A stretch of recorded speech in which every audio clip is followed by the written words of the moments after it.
Hi friends, ഞാൻ നിങ്ങളുടെ സുജിൻ സുഗതൻ.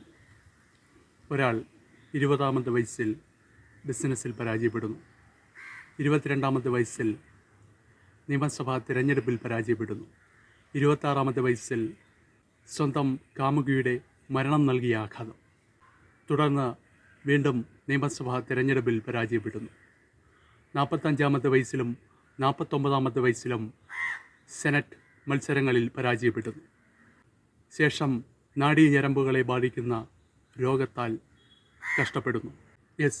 പരാജയങ്ങളുടെ ഘോഷയാത്രയിലൂടെ മുന്നോട്ട് കുറിച്ച ഐതിഹ്യമാണ് അമേരിക്കൻ പ്രസിഡൻ്റായി തീർന്ന എബ്രഹാം ലിങ്കൺ.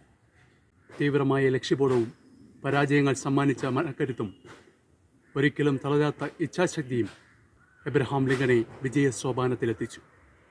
സമുദ്രത്തിന് അതിരുകളുണ്ട്, എന്നാൽ മനുഷ്യൻ്റെ തീക്ഷ്ണമായ ആഗ്രഹങ്ങൾക്ക് അതിരുകളില്ല എന്ന ഷേക്സ്പിയറിൻ്റെ വാക്കുകൾ ശരിവയ്ക്കുന്നതാണ് മഹാന്മാരുടെ ജീവിതം.